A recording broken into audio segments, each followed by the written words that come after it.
Greetings, ladies and gentlemen, and welcome to the second part of the whole Hearthstone history, class balance, changes, and whatnot. Now, we're going to be touching upon the second class in the lineup, which is the Hunter class. The beloved, awesome, hateful Hunter class that just goes phase. You thought Druids went phase with the last episode. Hunters have definitely taken their place as far as the phase going goes. Now, the strongest, arguably the strongest card that Hunters have, if you look at it from an objective standpoint, is the current Savannah Highmane, right? I mean, I'm saying this, I guess you could make the argument that other cards are objectively better.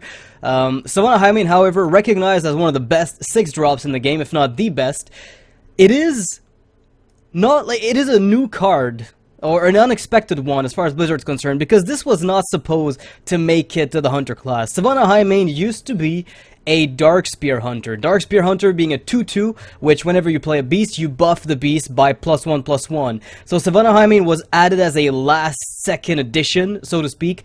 That, or Blizzard didn't want Darkspear, they didn't want maybe Hunters to be limited to beast play, where maybe they didn't want you to be forced to play just beasts, because all the tools that you had up until that point were beast-oriented. For instance, if you look at Bestial Wrath, and Houndmaster, and Timberwolf, you're already looking at a potential mix of cards that work with beasts specifically.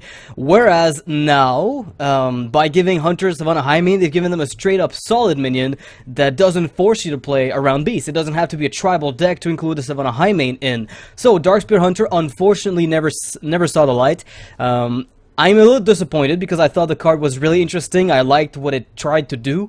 It is not an overly, powerful card, but I'm trying to figure out why the card was removed. Perhaps it was to make sure that players who played the Darkspear Hunter, or who would consider playing it, would have to be proactive about giving buffs. Giving stuff like Shadowstone Cleric, perhaps, is more in line with the design that Blizzard wanted than something like a Darkspear Hunter that buffs things passively without you having to invest any actions past a certain point, creating obviously a specific snowball effect where things just get increasingly difficult to deal with, Undertaker style. So, Darkspear Hunter out of the game, unfortunately. Now, two more cards that you might not believe were not the way they were before.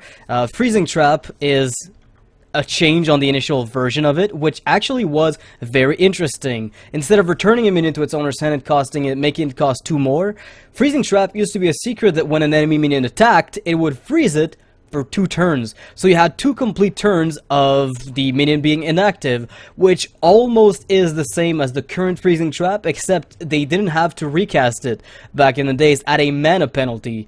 Nowadays, Freezing Trap is more punishing than the older version, at least it feels to me that it is, because you typically have to pay your entire turn to negate the drawback of Freezing Trap.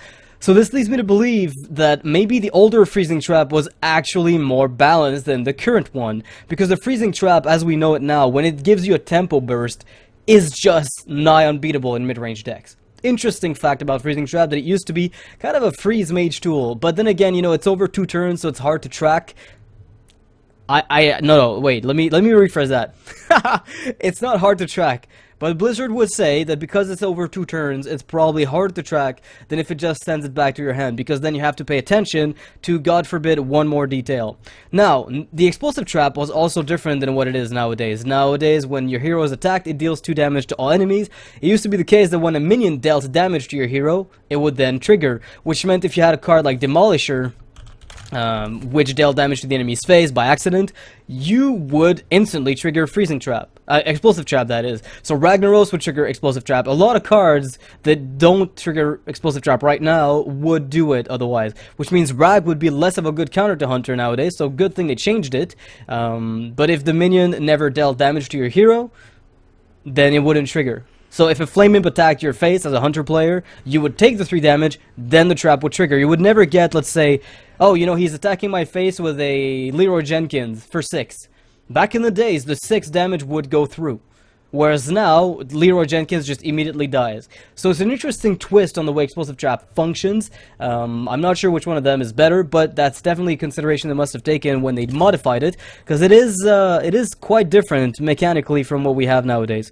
Another card that was changed, kind of a benign change that really didn't change anything at all. If you've played Hunter, Explosive Shot was changed from what it used to be. Believe it or not, it was worse than it is. 5 mana, deal 2 damage to adjacent minions. It used to be 5 mana, deal 5 damage, and 1 to adjacent minions, which was absolutely horrible, even more horrible than it is now. At least now it's a good arena card. It used to be the case that it wouldn't even see play in arena. Explosive Shot was just horrendous. Now, Hunters mostly had their changes going on the same few cards, which are going to be the last, changes we're going to be covering. There was Scavenging Hyena as well. It changed 2 mana, 2/2.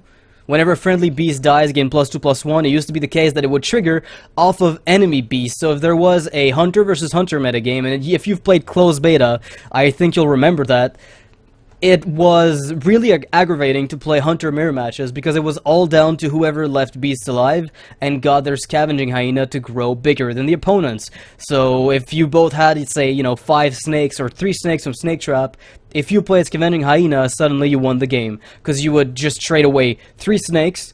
Your Hyena would get, 6 buffs in effect, 3 from your own snakes, 3 from the enemy snakes, and you would break the game. Now you combine that with the old school Tundra Rhino. Well, the same Tundra Rhino as we have nowadays, but back then it used to see play because of Scavenging Hyena, where it would buff the Hyena, would charge, and then you would just trade away a bunch of Unleash the Hound's crap and hit face with Scavenging for 12, 14, sometimes upwards of 20 with this minion, which was just idiotic. So, good change as far as I'm concerned, and it makes the mirror match a lot less volatile. Another change that made the mirror matches also a lot less volatile had to do with the Eagle Hornbow. Whenever friendly secret is revealed, gain +1 durability. It used to be the case that this card would give you +1 durability whenever a secret was revealed, friendly or otherwise. So if you were playing a Hunter versus Hunter, you got your bow out and you let them trigger a secret, you got durability out of it. So they sometimes wouldn't get any benefit or very little from the secret because you would get, as a counterpoint, an extra charge on your bow. So it was a battle of who gets to trade away their beast first with the Scavenging Hyena, and also a battle of who gets to trigger their enemy's traps while they have a bow on first. It was just a bit idiotic, really. Very, very volatile matchup. Hunter's Mark was also changed to where it used to be that you would change the health of a minion for 1 turn only, so that you had to deal with whatever it is you want to kill, so you had to use Unleash now, like, right away. You had to use, like, a Wild Pyromancer right away. You had to trade something into it right away. Now you can just comfortably set up Explosive Trap and play Hunter's Mark. Now that way they can't really do anything about your Explosive Trap. They will have to lose the minion. Whereas back in the days it had to be played as a combo card. Not the case anymore. Interestingly though, Hunter's Mark, the way that it used to work, you could actually heal your own minion. Where if it was damaged and you use Hunter's Mark on it, at the end of the turn it would go back up to full health. Really interesting feature of the card that is not, it doesn't work anymore that way unless you silence off the Hunter's Mark. But I really like that about the old card. Not really usable practically, but it was a fun, skill test sometimes to pull it off. Now, the cards that have obviously changed the most for Hunters, and if you've played Hearthstone at all, you know it. Starving Buzzard and Unleash the Hounds both have changed together as time progressed. The initial version of the Starving Buzzard was not a 5-drop, it was not a 3/2, and it was not this bad. The initial version was actually quite fine. To be honest, 2 mana 2/2. Whenever you play a beast, draw a card. Do you see the emphasis here? Whenever you play a beast, which is very different from summoning a beast. Unleash the Hounds, for instance, as it exists nowadays, you can summon an infinite amount of hounds. Let's say you can summon up to 6, obviously, if you have a Buzzard on the board. If you played Unleash after the first version of the Buzzard, you would get 0 cards. 0. You wouldn't get a single thing. So Blizzard ended up changing it to where the Buzzard became whenever you summon a minion, draw a card. Summon a beast, that is. Really? Okay, well, suddenly Unleash the Hounds, as it exists now, becomes a bit problematic, but Unleash was also very different back in the days. And the reason Starving Buzzard was changed was probably because Blizzard felt it was underwhelming as a play mechanic, but it really wasn't. For the purpose of what the Hunter decks were doing back then, it still functioned because of the way Unleash the Hounds worked back then. Nowadays, it summons a bunch of hounds. Back in the days, Unleash the Hounds just was a 1-mana spell that gave your beast +1 attack and charge. Picture this, okay? You have a Starving Buzzard, the old school Starving Buzzard. I'm not talking about this novel crap. You know, the summon something and, you know, just the old school one. You play a beast, you draw a card. Back in the days, the decks that tried to, you know, that did the best as a hunter, because hunters were quite mediocre for a while, basically what you tried to do is you played Timberwolves, two Timberwolves. You could go like Starving Buzzard, Timberwolf, Timberwolf. That would give you, say, a lot of plus attack, and you would cycle through your deck and keep playing 1-mana costed beast. You could play Stone Dust Boars, and you would play Young Dragon Hawk. Angry Chicken wasn't played, even though it seems like a good idea. It wasn't played at all. And Scavenging Hyena also worked according, like, with this this feature, where after doing all this, after drawing a bunch of cards, and sometimes even drawing to more beasts, you got even more 1-cost beasts that you just kept flooding on the board, and then you would play the Unleash, give them all +1 attack, and charge. Now picture having a Young Dragon Hawk, right? You have a Young Dragon Hawk on the board, plus 2 Timberwolves. This thing is now up to 3 attack baseline. 3 attack. I kid you not. 2 Timberwolves, 1 Young Dragon Hawk. This is up to 3 attack. Then you play Unleash. It goes up to 4 attack. You can attack face for 8 with just the Young Dragon Hawk. You haven't accounted for the Timberwolves that already attack for 3 each at that point. The Starving Buzzard that now attacks for 4. And for 5 even, with the Unleash the Hound that's been played. If you got a Scavenging up, that also hits hard. If you got 2 Young Dragon Hawks, it's essentially an OTK. You would cycle through your deck by playing a lot of 1-drops, vomit them down on the board, unleash once, OTK the opponent, which was very uninteractive. So Blizzard changed that to where suddenly the Unleash the Hounds, instead of giving charge to your beast, which was really ridiculous, if you have to admit it, it was really, really ridiculous. It became this card, a 4-mana Unleash. Unleash the Hounds as it exists now is down to 3 mana, but for a while it was modified from the give charge to a 4-mana version of what we have nowadays, and then people realized, well, we suddenly killed the Hunter class because Unleash is utter shit. So what they did is they changed it again to 2 mana, which then made Hunters way broken. So for a while we were having to deal with the stupidest possible combos in the universe, and I kid you not, Starving Buzzard at 2 mana, with a summon, so you would be playing into someone who's got exactly this card here, 2 mana, 2/2, and he would unleash your phase, draw a ton of cards, and you would be in a world of hurt, because he would not only cycle through his deck, sometimes drawing up to 5-6 cards, but he would be playing Hunter's Mark to negate your big minions and be left over with a bunch of little minions, little hounds, and then because it's a mid-range hunter, he would transition to Savannah Highmane, Houndmaster, kill commands. They just outdrew you non-stop. Starving Buzzard was also changed to 1 health at some point because Blizzard said it was more newbie friendly. The reason is obviously the following. You can kill it with your hero power at 1 health, which you cannot do at 2 health. So, looking back on Unleash the Hound and Starving Buzzard, I feel like Starving Buzzard is now a dead card. Completely dead. At 5 mana for a 3/2 that summons a beast or draw a card, it's horrible. What if, however, we had the initial version of the Starving Buzzard, whenever you play a beast, draw a card, without the first version of Unleash the Hounds, which is, you know, give charge to the beast that you've got. What if instead of having this Unleash with this Buzzard, which was just stupid, that combination was beyond retarded, if we had the normal Unleash that we've got nowadays with the old Buzzard? Would that work? Because this doesn't draw you cards when you play Unleash the Hounds. You would have to play cheap beasts like Web Spinner, like Young Dragon Hawk, but you can't give them charge unless you play Tundra Rhino, and now that becomes a very costly streak of cards to play. So could the very initial Buzzard card make the entire combination of a beast deck not feel like it's beyond broken? I don't know. All I know is the Summon Buzzard was broken, but the play one, because of the change to Unleash, doesn't feel nearly as bad. So I'm curious to see what you guys think. If you've got an idea about that, post it in the comment section.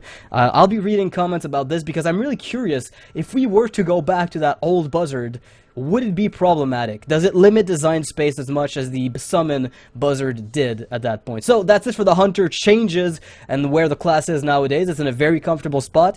Oh yeah, there was another change that I forgot to mention, which doesn't very much feel relevant. It's mostly a positive thing for mirror matches and against mages. The change to Flare, which used to be 1 mana, Now it's 2 mana, which makes it less prevalent. In fact, to the point where instead of playing the 2 mana Flare, people are now all playing the Kazan Mystic, which is a neutral option to deal with secrets. So Flare phased out after it became a 2 mana spell. Right, so that's really it for the Hunter class. Again, comments on the Buzzard and the Unleash the Hounds, if they were to be reverted in some way or combined in a different manner, if the class would be viable, the card would be viable without being broken. On this note, I'll be going on to the next video. We'll be covering the Mage class after this, and God, have mages changed since the alpha days. Until that video, guys, take care of yourselves, and as usual, may the fun and the luck be with you.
like my invention.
My apologies.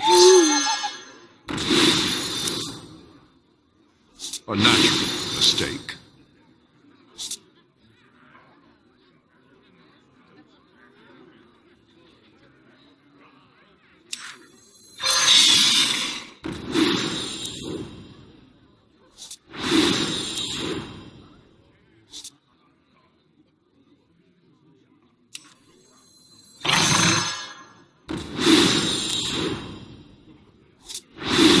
hand is too full.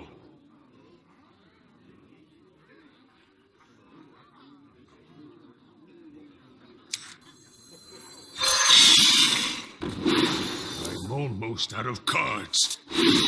I'm out of cards.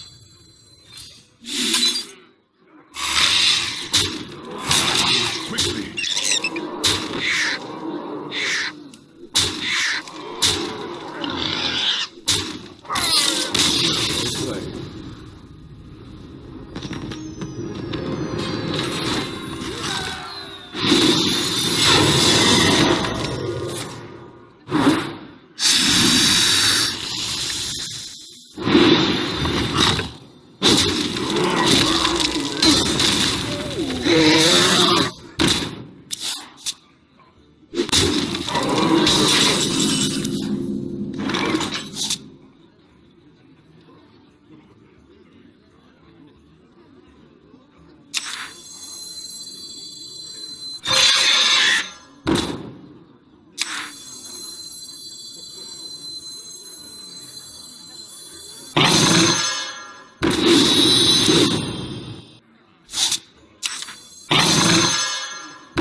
Alone.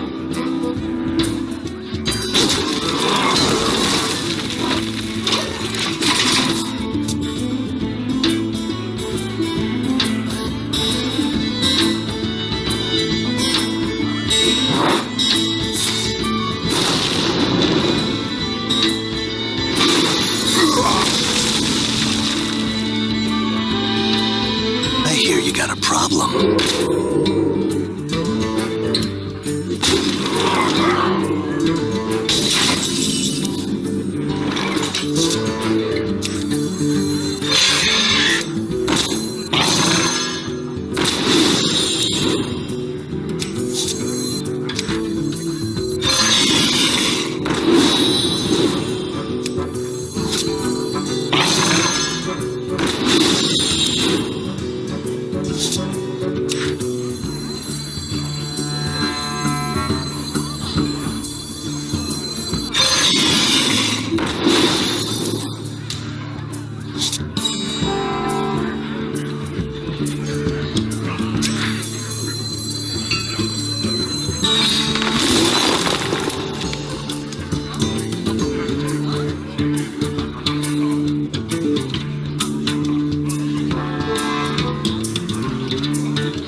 Quickly!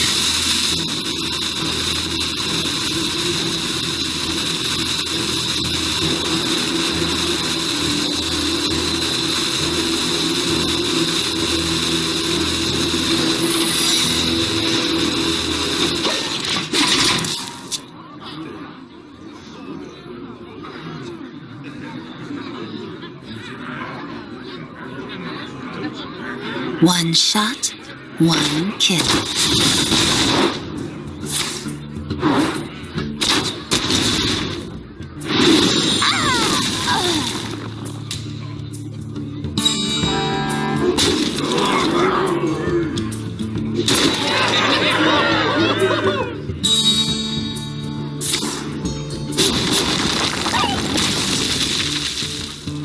Well played.